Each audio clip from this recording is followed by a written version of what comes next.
Good morning, everybody. It is canning day. So welcome to my canning 101, the Tammy way. So first of all, just to remind everyone, I only follow actual canning recipes with slight variations depending on what I have. So first things first, Ball or Bernardin, these guys, the Ball Back to Basics, the Bernardin Complete Book. So most of, well, I should say pretty much all of my recipes come out of here and at the National Center for Home Preservation, which I will link again, okay? So the way I look at it, if you're not following a safe canning practice, you might as well just go buy a can. I know that sounds pretty harsh. I apologize. It's not intended that way. But like I said, when it comes to slight variations, I still use the safe food when I do my canning. So obviously you're not going to can a starch or a dairy. They're not safe for canning, guys. You just don't do it. If you want to make chicken noodle soup, make the chicken soup and put the noodles in later. You know what I mean? Anyway, today we are making pizza sauce. Now, I've been collecting tomatoes and putting them in the freezer to make tomato sauce, and we still have a few jars left, but we kind of miss the tomato or the pizza sauce. So the tomatoes that I have isn't enough for tomato sauce, but it's enough for pizza sauce. Now, the recipe comes from the Bernardin Home Preserving Book. So pizza sauce, it's a ridiculously easy recipe. Plum tomatoes, lemon juice, oregano, black pepper, salt, and garlic powder. That's it. Nothing to it at all. Now, when you're going to do a safe canning recipe and you're going to be making a tomato sauce, or in this case a pizza sauce, there are tools that you need. We need a water bath canner. We need jars. And in our case, we're also going to be using the food mill. Now, it's the same food mill that we used when we made the jam, because we used it for the blackberries, because blackberries have a lot of seeds. And yeah, basic equipment. Nothing too bad, nothing stupid expensive. Now, my canner is a steam/water bath canner. We've talked about him before when we went through the hardware. And this one, it's a little more spendy, but it's also a flat bottom and it works perfectly on my stove. Now, if you've got a glass top or an induction, this is the kind of canner, I should say, you need. If you just have a regular stove, or you have a gas stove or a propane stove, you can just go get the black canner from Canadian Tires.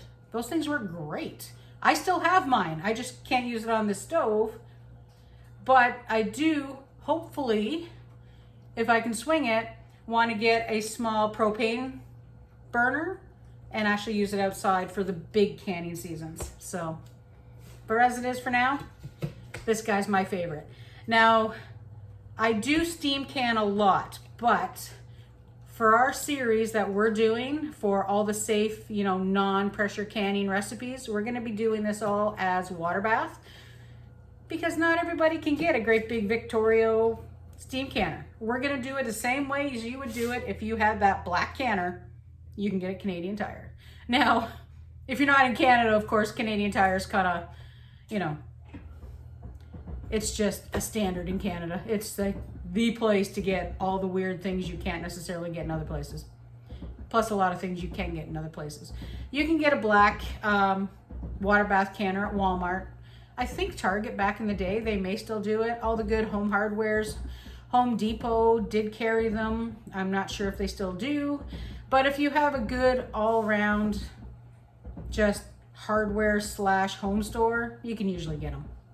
But let's continue on. Alrighty, so this is the little tiny video I took this morning of getting the tomatoes into the pot, and we start cooking them down. Take a look. Okay, all the frozen tomatoes. Now, yeah, some have stems. Don't worry, we're gonna put them through the mill.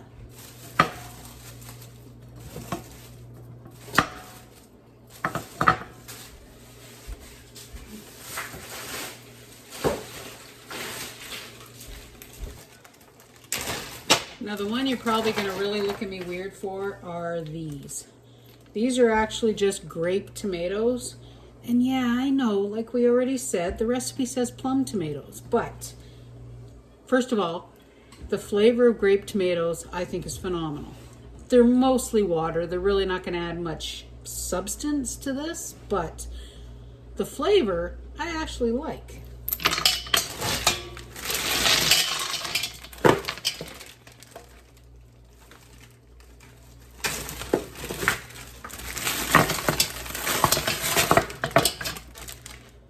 And yes, all of them were washed before they went to the freezer.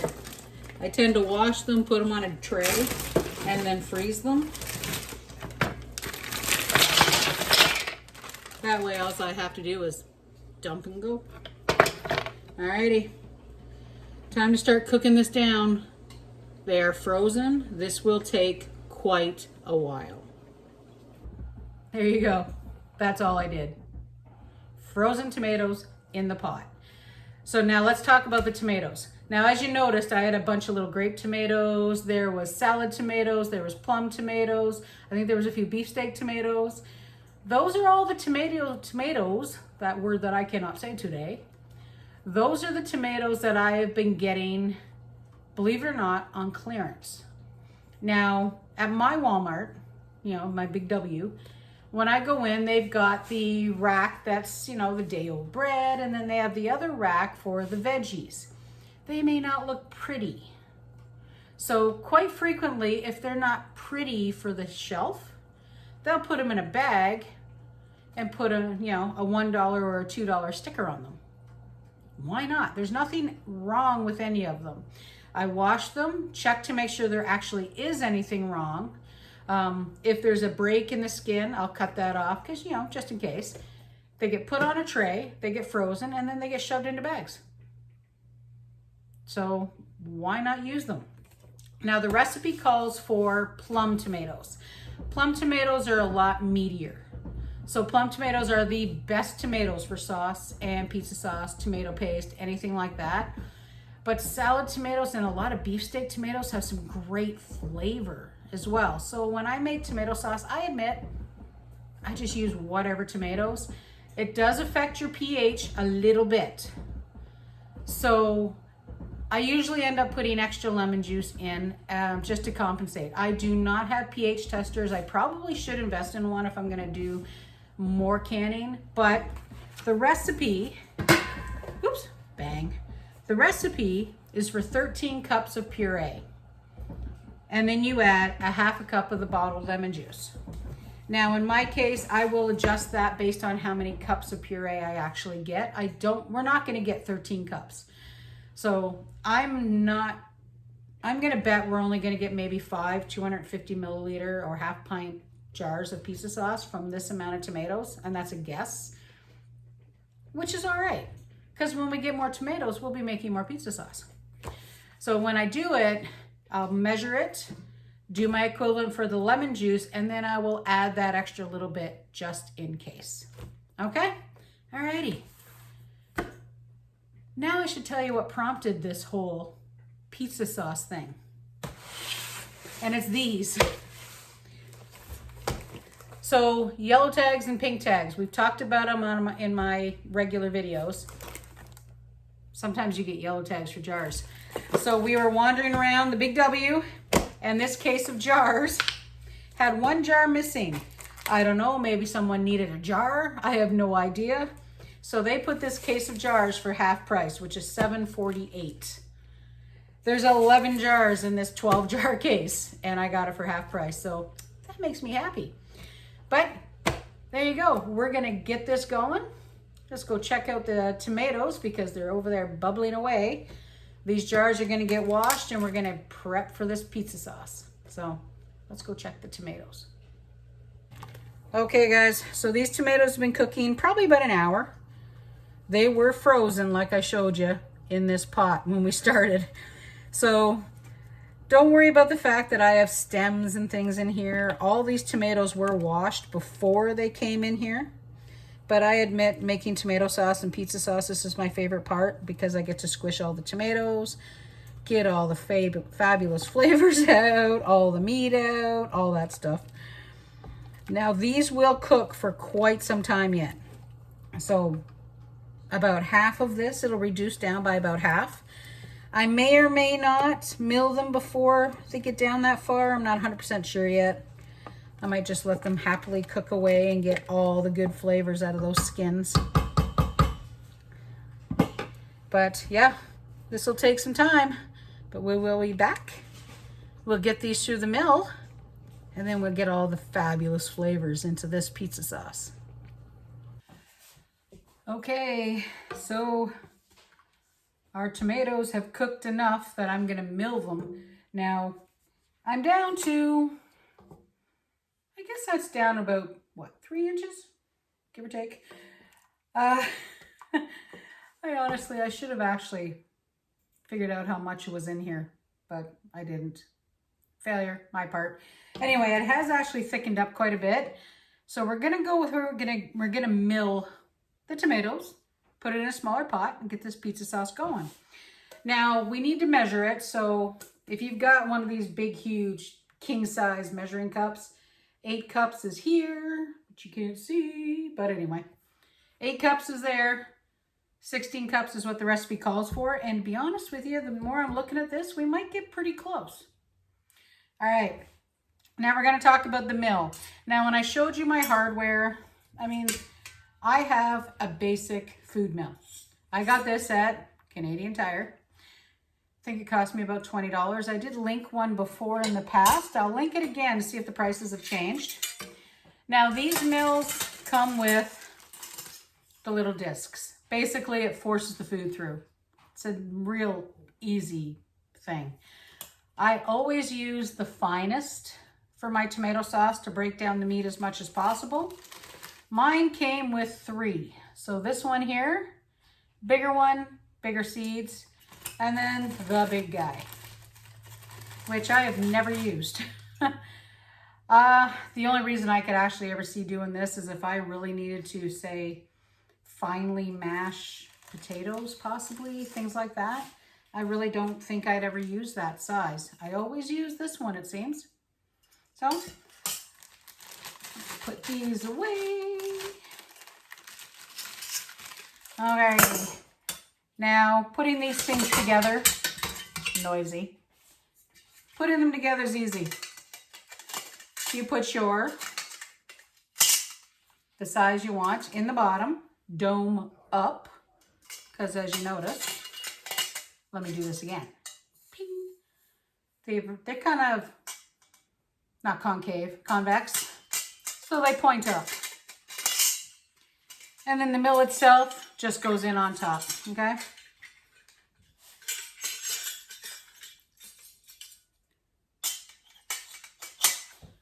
See, that's all there is to it. Nice and easy. Let's get these tomatoes done.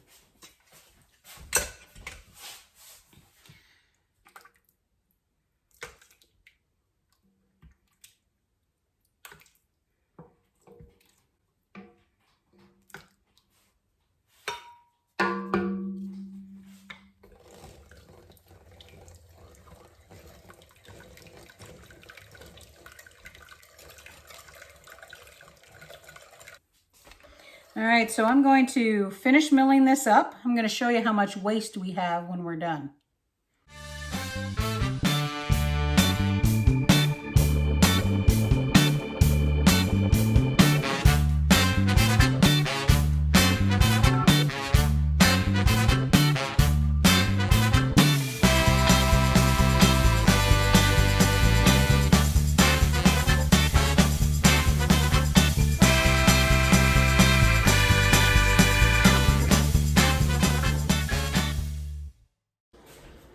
Okay, that's the last of the tomato, but I kind of wanted to ask, did you notice I'm using a spoon and a spatula? So now the spoon, this is all seed side. Know what I mean? Oh, I just realized you guys can see my donation basket. Anyway, just so you know, that's just a bunch of old clothes that I've outgrown because, hey, I'm a little skinnier. And that's all going to the donations. Anyway, like I was saying, we got the spoon because this is what I use to push down any seeds, stir the pot, things like that. This has got seeds, this has got skins, all that kind of stuff. The spatula, which is on the other side of my plate, only touches the bottom. Because, you know, you don't want to waste this good stuff on the bottom of the food mill. Now I mentioned I'll show you how much waste we have, but I probably overmill the remnants, but I want all the good stuff in it. So we just scraped the bottom. Let me give this another really, really, really good spin. Ready? There's still some good stuff in there. Tasty stuff.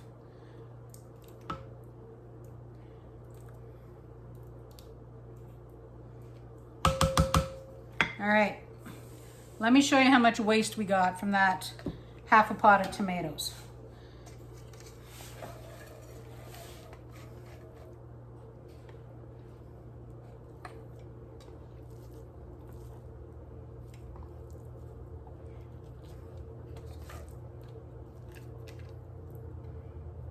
There we go. Now, keep in mind, I'm not using plum tomatoes. There is more waste when you're using other kinds of tomatoes for sauce, paste, piece of sauce. But this is my smallest little plastic bowl.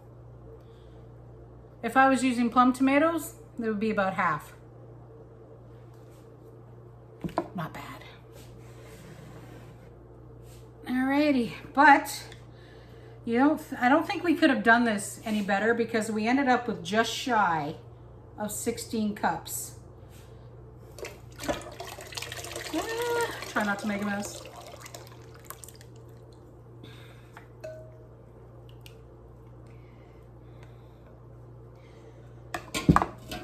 Okay, back to the stove we go. This has got to cook down some more, and then we're going to add all the tasty stuff to this sauce. New pot, new spoon. So the way this sauce is now, it's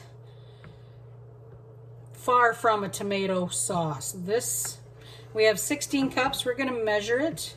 I'm hoping to get about 11 cups out of this pot by the time we're done.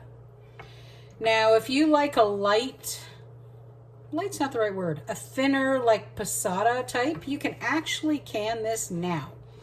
Add some lemon juice to it, 16 cups, so it would be about that half a cup of lemon juice. And just basically water bath can it. We're going to be doing tomato sauce in tomato season, so we'll go through it all again. If you wanted to just do a thicker tomato sauce, cook it down to like we're going to for the pizza sauce. Same thing. Add your half a cup of lemon juice, do your thing. Now you will also notice, if I do this, see all the meat? Now, if I had a food mill that was one step smaller, it would be more of a saucy type consistency, but to be honest, this doesn't bother me. Some people have to have smooth tomato sauce. I just like the stuff that tastes good. All right, let's let her simmer. We got probably, I don't know, we've been going for 3.5 hours. Couple more hours to go. Alrighty, guys. All right, so measured it. We started off with 16 cups, and we actually have a hair over 13. So it boiled down great. There's a lot more meat in these tomatoes than I thought there was going to be. Now, the consistency is basically a watery tomato sauce. So I know that seems weird because it's a pizza sauce, but to be honest, it has great flavor. It spreads well. It's not smooth like you're going to get in a commercial spaghetti sauce, okay? Just so you know. Now, it's the rest of the ingredients. And since we have a hair over 13 cups, we're going to follow the recipe exactly. So 1/2 cup of lemon juice. 1/4 cup. Because remember, acidity is our friend for safe canning. And to be honest, if you're unsure, put a little extra. Don't worry about it. I do that all the time.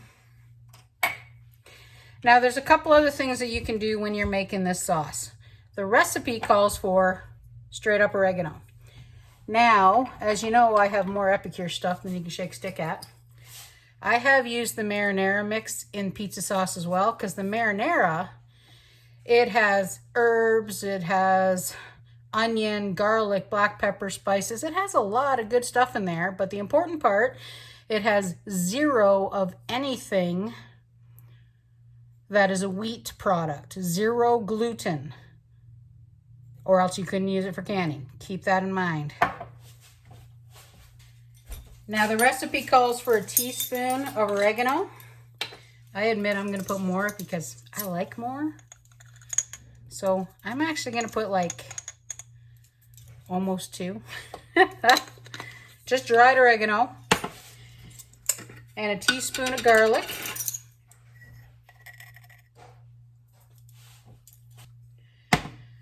And you know why I had 2 on the brain?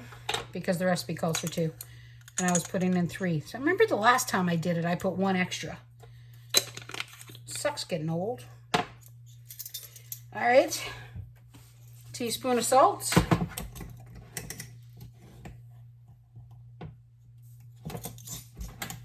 And a teaspoon of pepper. Now I don't have much ground pepper left because, you know, I usually use my pepper grinder. So we're gonna get it in here. There we go. And a teaspoon of pepper. It is the easiest recipe in the world. Nothing to it. All right, let's give this a stirry. And as soon as you put the garlic and the oregano in there, that is all you can smell. Alrighty, this has to simmer for 10 minutes. I'm going to go and scrub my jars. And then it's time to can some pizza sauce. We're going back to jar safety. So remember when I mentioned when we were first looking at like the hardware, the things you use for jars, is that you always run your finger around the top of a jar. So you're looking for cracks, crevices, you know, things that are not going to make the seal. Well, that box of jars that I bought, wicked good deal, so I don't really, hi Orson, it's not really a big deal that I'm out one. Let me see. It is really kind of hard to spot. Let me see. Can you see it? Wait a minute. There it is, right there. That's a bubble. Now, if the bubble was further down, not near the edge, wouldn't be an issue. This one is at the edge, and it actually has like a little divot. So what I did, I put the last of my tomato powder in there. Hey, just because I can't can with it, doesn't mean I'm not going to use it.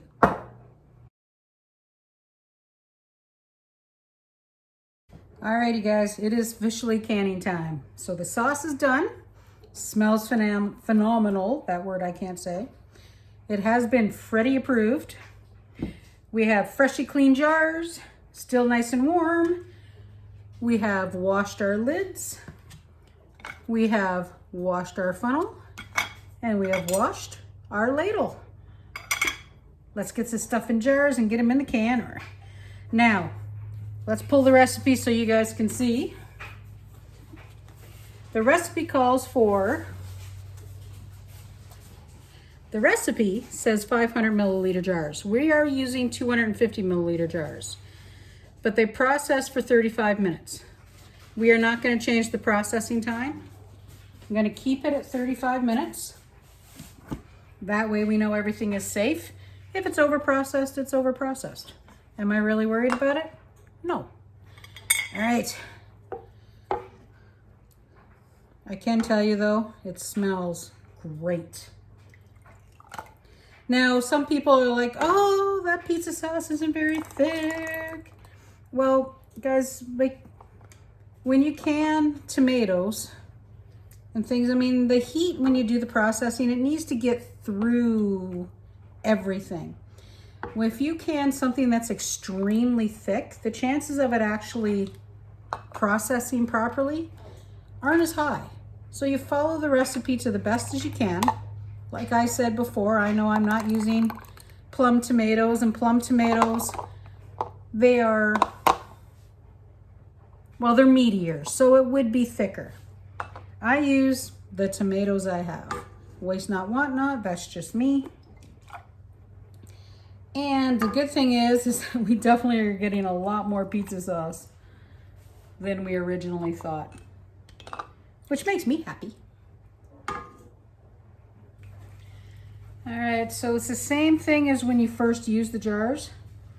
When you clean the top, use the vinegar, kind of get rid of anything that might be on the edge, you know, all those nice safe canning practices that we've talked about.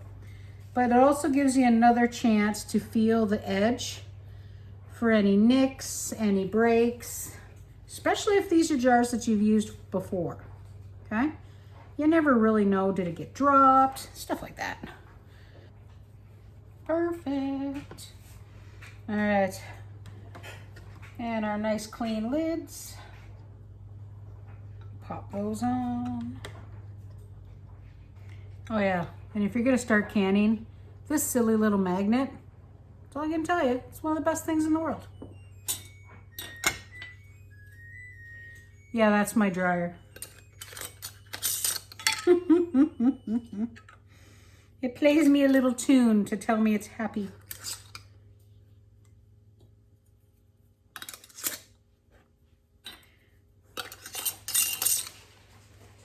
All right, so same as before. Finger tight. You're not going to crank the lids on. If you crank the lids on and then they pressure, or they can, then the lids themselves will buckle. If the lids buckle, you no longer have a good seal, okay? All right. Let's get these in the canner.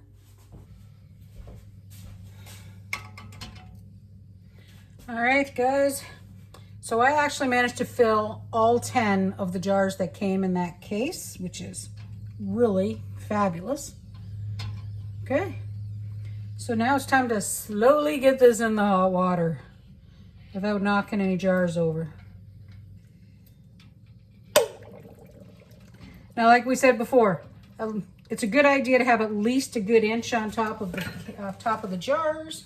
If you don't have enough, heat the water up first. Now, we are going to let this come up to the heat. Don't forget, this one has the dial on the top, so it needs to go to the green zone on that dial, which nobody can see anymore because, remember, I put it on a hot burner. Okay, I'm going to let this come on up to its boil, and we'll set the timer 35 minutes after it gets to the green zone. The timer just went off, so now we're going to turn the power off. Foggy glasses. So it's bubbling happily away. So I'm going to turn off the heat. Here we go. Now, back, same thing again. Safe canning practices, okay? This has to sit until it gets all the way back around. Now, for mine, it's listed as zone 1 on this like dial. For this canner and on my stove, it takes about 20 to 25 minutes minimum before I take that lid off when I am water bath canning. So we're gonna let this do its thing, and then we will take them all out and listen for some happy pings.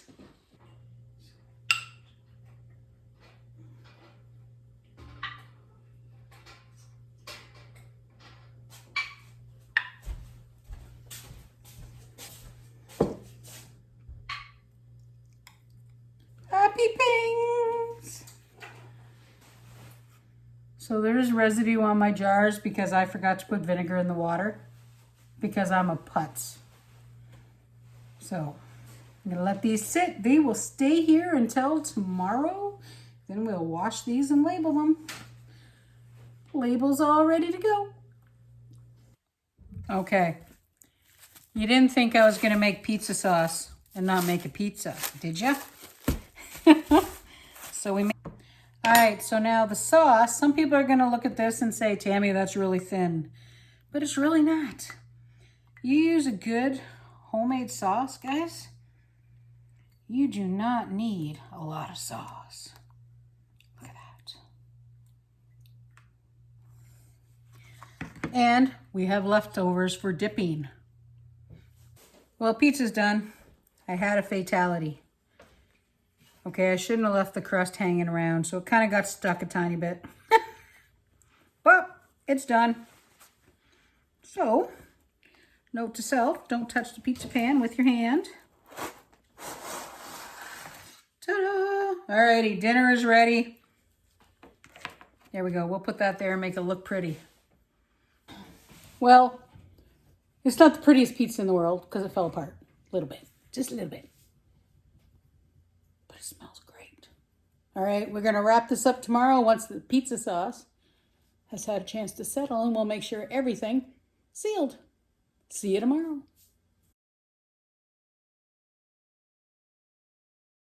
Well, we made pizza sauce. So I've kind of been out for the count for a few days. So I'm actually just recording the tail end of our pizza sauce video now, which it's been actually a bit since I actually completed the pizza sauce. So what happens is that the pizza sauce itself gets, let me start that sentence again.